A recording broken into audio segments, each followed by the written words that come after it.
Howdy, my name's Caden Walker, and today I'm going to be talking to you about a material called Nitinol.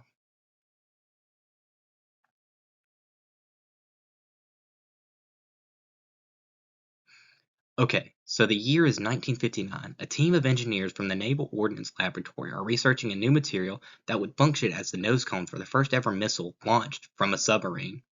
William J. Bueller and his team were running a test on over 60 different varieties of metal alloys, one of which just so happened to be nickel titanium.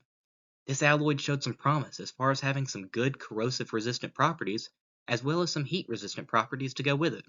But it didn't particularly stick out when compared to the other alloys that they were testing. That is, till Bueller was transferring a piece of recently heated nickel titanium alloy when it was dropped and it fell to the concrete ground.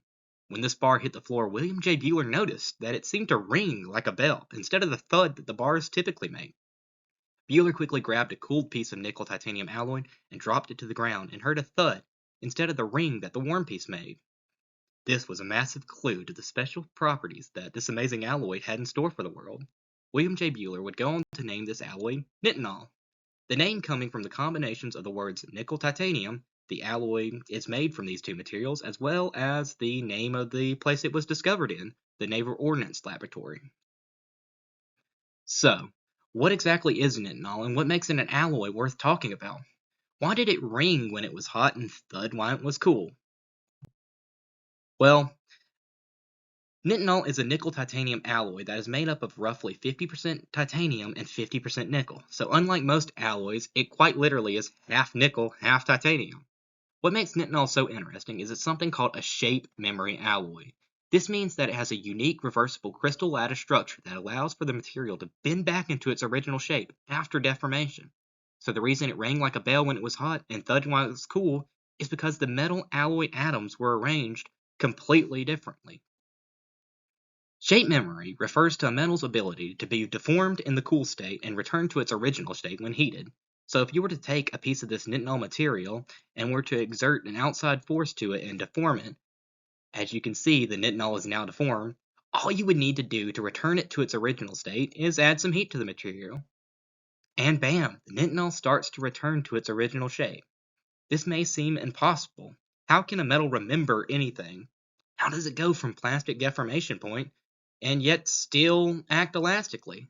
What does the heat have to do with anything? This may seem like some metallurgy black magic, but when you take a closer look to what's happening at the microscopic level, it all becomes so much more clear. You see, as the nitinol is heated and cooled, it goes through different physical changes.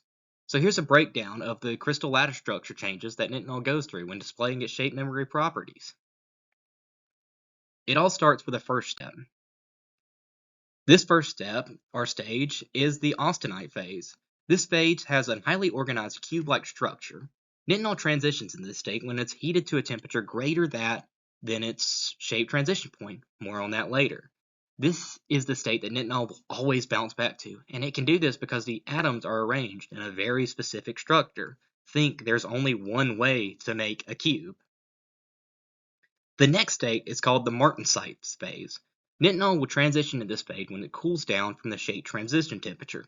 In this state, the nitinol looks pretty much exactly the same as it does in the austenite phase, but microscopically it is much different. In this state, nitinol has a less organized rhombus-like structure that allows for the deformation of the material without the breaking of atomic bonds. As you can see, unlike a square structure, there are many ways you can arrange a rhombus. This is what's happening at the atomic level when you are deforming a piece of nitinol. What's important is that the atomic bonds remain the same. The martenite crystal lattice structure allows for the deformation of these atomic bonds without breaking. This is called twining, and as long as these atomic bonds don't break, they will be able to return to its original state when reverted back to the austenite phase. Okay, so more about the shape transition temperature.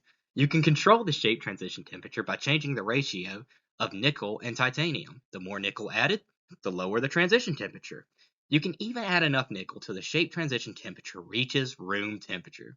When nitinol has a room temperature transition point, something interesting happens. It displays its other interesting property, called pseudoelasticity, also referred to as superelasticity. This allows nitinol to display its bounce back properties without having to be heated. as it remains in its austenite form constantly, meaning you can deform it and it will pop right back essentially. This gives it a great module of elasticity. As you can imagine, has a very low Young's modulus when compared to the other metals. In fact, the Young modulus of nitinol is around an eighth of that of steel, while being just as strong. This is amazing if you needed anything to be elastic and strong. Nitinol will be your best bet for any material like that. So, how is it that nitinol is made? Well, the first step is you have to melt the ores. In this step, it is important to decide what shape transition temperature suits your needs, and refer to a recipe that determines the ratio of titanium to nickel that you will need. The problem with melting these ores is that both titanium and nickel have extremely high melting temperatures. Titanium is highly reactive when heated to both oxygen and carbon. Because of this, the ores must be heated in a vacuum. This not only prevents the titanium from reacting with the carbon and oxygen, but it also prevents any types of inclusions from occurring. Two of the most common methods for heating are vacuum arc remelting and vacuum induction melting. The main difference between the two is that vacuum arc remelting uses multiple melts in order to ensure an even distribution of the metals, while vacuum induction melting uses smaller batch sizes to ensure even distribution. Once the ores have been completely melted, they are typically cast into ignits. These ignits can be anywhere from 500 pounds to 5,000 pounds. And you see, the melting temperature of titanium is insanely high. It's 1,668 degrees Celsius, which is crazy, and nickel's pretty much just as high. That's why it's so important to have these vacuum forgeries. The next step is all about strengthening the nitinol, and it all begins with a process called hot forging. This is where a force is typically applied using a hammer or press to the nitinol material. This helps shape the ore, and more importantly, it makes the nitinol stronger, increasing its hardness. This is due to reducing the grain size of the nitinol material. The grain size is just referring to the millions of individual crystals within the metal. As you can see, here's an example of how the hot forging process works. That die is slammed down into the metal, making it smaller, but more importantly, making the grain size smaller. After hot forging, it undergoes a process of hot rolling, where the heated nitinol is pressed between two rolling cylinders rotating in opposite directions. This shapes the nitinol by forcing the material into a smaller space. Much like the hot forging process, it reduces the size of the grains of the nitinol, creating an even harder and even stronger alloy. Now, it's time to shape the alloy into its final shape. Most nitinol is sold in one of three forms, each of which require its own additional method to create. One of the forms is nitinol rods. These nitinol rods are formed using the hot rolling method mentioned earlier, and the process is just repeated until the desired dimension of the rods is reached. So you would take it and roll it through the rollers over and over until it reaches the dimension required by the customer. These rods can then be used to create nitinol wire, which is another common form nitinol is sold as. This is done by the wire drawing process. This process involves taking a nitinol rod and then extruding it through progressively smaller and smaller dies until the material reaches the desired gauge by the customer. This wire can then be taken a step further and converted into a spring. This is done by running a wire on a support block into a solid piece of metal that is grooved, called the head. This is used to guide the metal around and begin the coil. It then runs up the side of the support block and begins to form the spring. The diameter of this spring is determined by the distance between the head and the support block on the x-axis, and the pitch is determined by the distance between the head and the support block on the z-axis. The pitch just refers to the distance between two coils, while the diameter refers to how big the coils are. Now that you have the nitinol in your desired shape, you can now activate the alloy's shape memory properties. And this is done, according to HX Electrical Company, by submerging the nitinol in a salt bath, typically around the temperature ranges of 555 to 565 degrees Celsius. These temperatures best facilitate an environment that allows for the deformations in the material to become more stable or memorized, but not hot enough to allow the alloy to recrystallize. Now, the reason it's important not to let the alloy recrystallize is because you'd have to undergo the entire hot forging and hot rolling process again. The amount of time spent in the salt bath depends on the mass of the nitinol being treated. The more mass, the longer it's going to have to sit in that hot salt bath. Now, not every batch of nitinol is going to come out perfect, and because of that, there are several quality checks done to ensure that the end product is up to the specification of the customers. The most common defect when making nitinol are large oxide inclusions. Because of this, X-rays are typically used in order to detect any of these inclusions, ensuring that only quality nitinol makes its way to the customer. Another thing checked is that nitinol has properly remembered its shape at the desired shape transition temperature. This is done by testing it. They take a piece of nitinol, they deform it, and they heat it up to the shape transition temperature, and if it bounces back, it's passed the test. Because of all of the nitinol's amazing property, it is used in the medical field. Nitinol that is going to be used this way must undergo more tests to ensure that it meets specific standards set by the FDA and the ASTM. They have very specific standards to follow, going down from everything from the grain size to what temperature it transitions at, and even the amount of inclusions that are allowed. Now that you understand nitinol's property and how it's made, you're probably wondering what exactly is this metal used for?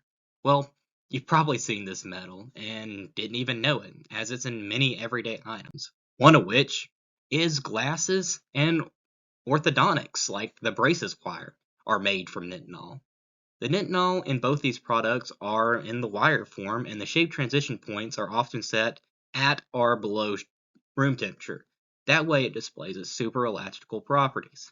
This allows for glasses frames to be bent to a great degree without permanently deforming, as well as being the perfect material for braces, as it's elastic, corrosion resistant, and it's strong, and there's no other material like it that could make the braces work like they do.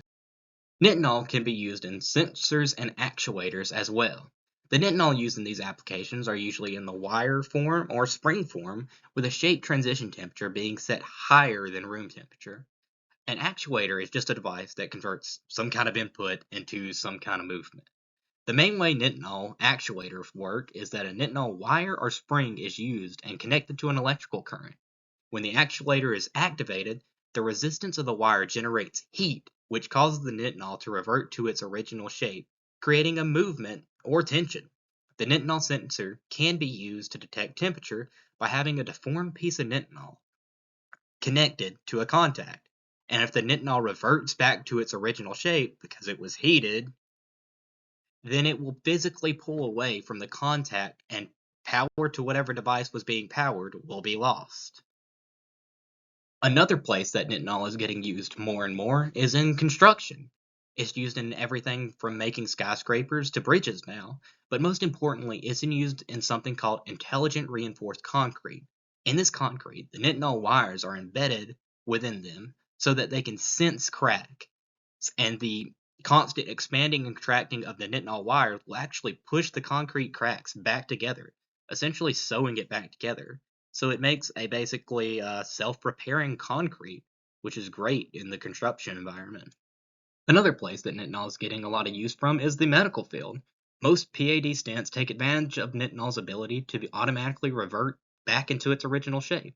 This is important because there is a lot of deformation that happens inside the human body because of all the limb movements that everyday life requires.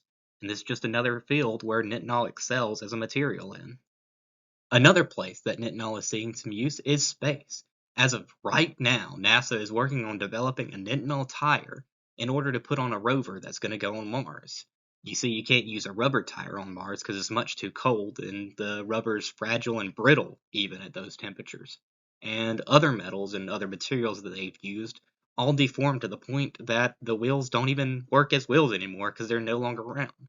Nitinol and its ability to spring back will allow it to go over any kind of terrain and be able to bounce back into the shape it was if it were to be deformed, making it the perfect tire for these Mars conditions. And that concludes my brief overview on a material called nitinol, which is a magic shape memory alloy. Thank you so much for watching, and I hope you got a better understanding of what nitinol is and how it's being used in industry today. Here's the sources I've used, and if you want any additional information on nitinol, I really recommend checking out any of these places. They go from everything of telling the story of the guy that made it, all the way into how it's used in the construction field or medical field in much more detail than I did.